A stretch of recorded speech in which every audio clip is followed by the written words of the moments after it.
What's up, Ram fans? We hope you enjoyed the break. Welcome back to another edition of Out of Pocket. But before we get into the debate this week, I just have to show everyone once again one of my biggest accomplishments so far as a CTV sports anchor. I got a certain special someone to record a video with me, and here it is once again if you haven't already seen it on our social media. Madeline Davis with CTV here with David Roddy, and he has one message for you guys. Hey guys, check out CTV on Monday nights. You know, they're always awesome with the news coverage and everything, and they love the Rams. Go Rams.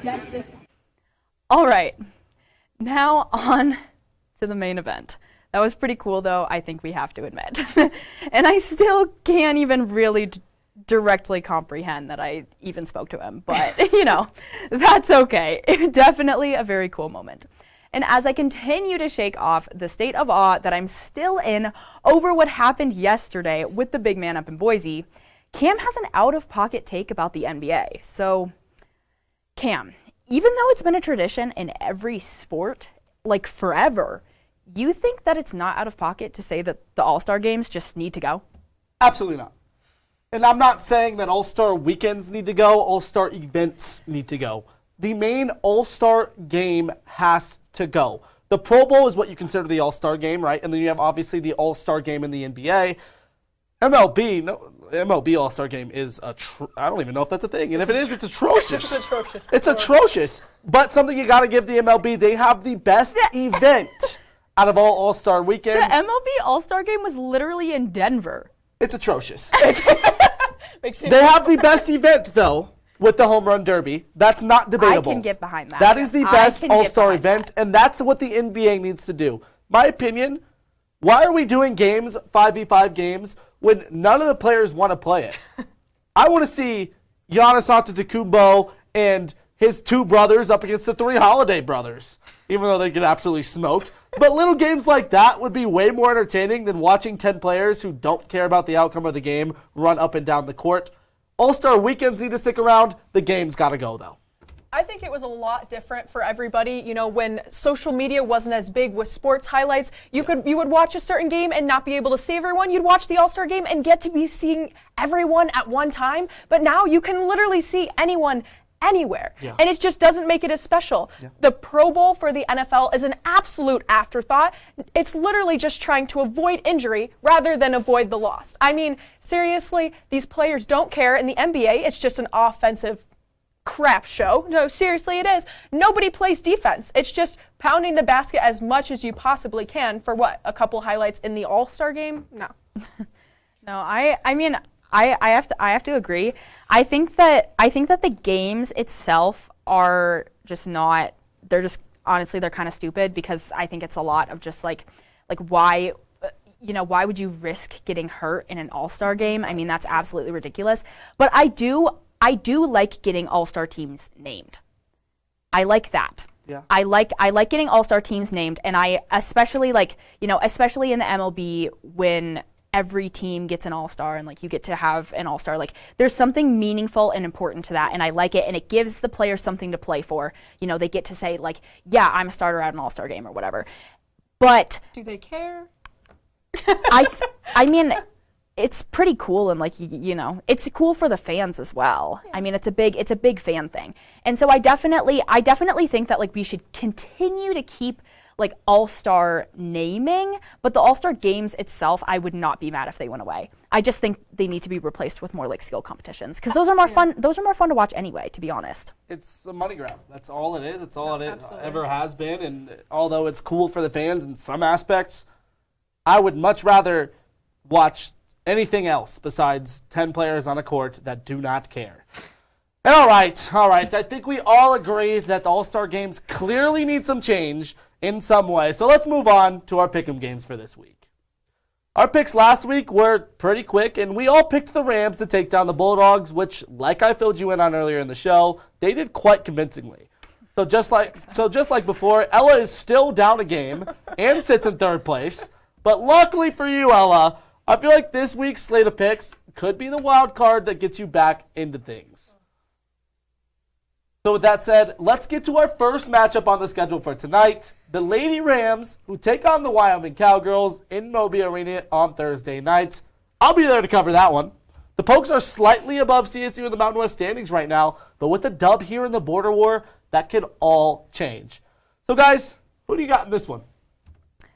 I have CSU. I think that CSU is coming off of 2 strong games. I think that for both the men's and the women's team, the Orange Out victory was huge. Absolutely. I mean, obviously we've seen that it was very crucial for the men. They have really upped their game in these past 2 games. I mean, they played outstanding this past weekend. And then for the women, I mean, that comeback against Utah State, I mean, realistically, they should have beat Utah State pretty handedly. But having a comeback like that, I think the momentum, it definitely showed in San Jose State. No, I mean, I don't want to say that this game could go either way. I want to be super confident in the Rams here, which I am going to pick CSU, but only because the fact that McKenna Hofschild was able to drop 32, I mean, she looks incredible, and nobody else is slacking either. Murphy on the rebounds, Upe Atasu always coming up big. I love that woman on the court. She is incredible. So I have to go with... They got Sydney Meck back as well. Yeah, I have to go with CSU on this one. I mean, CSU's just looking great right now, right? McKenna Hofschild, Upe Atasu, Carly Murphy, the big 3 is just looking phenomenal. When you lose games, if you're CSU, it's not because you can't score the ball. It's because you can't play interior defense. Carly Murphy's trying to do a little bit better, but she's just not there yet. You don't got a phenomenal big player for Wyoming that you have to be too worried about. I think CSU can win this one, and I don't know if it's going to be too hard for them with the momentum that they're riding right now. I'm picking CSU. And okay, now that we covered Coach Williams and crew, let's give some love to the other side for men's hoops. The Rams have 2 road matchups this week, starting on Thursday at New Mexico before shifting to a potential revenge game against UNLV down in the Thomas and Mack Center. CSU got blown out the last time they battled the Rebs, and that was at home. So will that happen this time? What do you guys think? Oh, I sure hope not. I sure hope not. That was embarrassing. I mean, that was a quad 3 loss. That was horrible. Bad.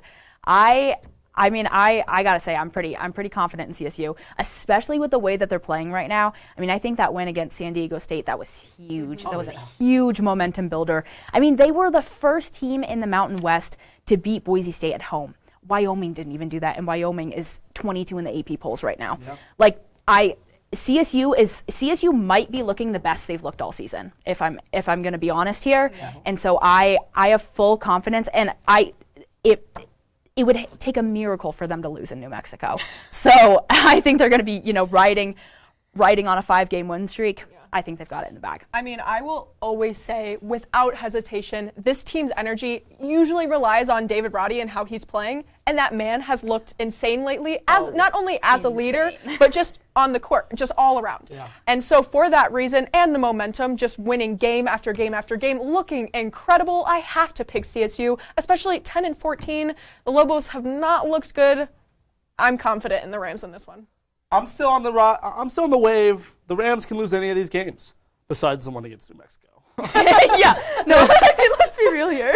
They can have one of the worst games ever and out-talent New Mexico and be fine. Any day of the week. I'm picking CSU for this one, but I still believe that it can get to them at one point and they can lose a game like the one against UNLV away. Mm-hmm. Last time we saw them lose, though, against San Diego State, they came back with a vengeance and that is true. Did the same thing San Diego State did to them the first time and had a great game against them. It's all David Roddy at the end of the day. Yeah. David Roddy, and I'm going to throw in James Moore's. Look at their connection lately. It's been incredible. James Moore's been phenomenal, but James Moore has nothing to do with the offensive power. If David Roddy's not doing anything, James Moore is doing absolutely nothing on the offensive end. Exactly. All right. Now that we covered what the Green and Gold are up to this week, let's get into another pivotal game around the conference. When 2 NCAA bubble teams, Fresno State... Well, Ram fans, unfortunately, we do not have time for that last pick, but that is okay. But from all of us here at CTV, we hope you enjoy the rest of your Valentine's Day surrounded by the people you love the most. Have a wonderful night, and we'll see you next week. Sandy.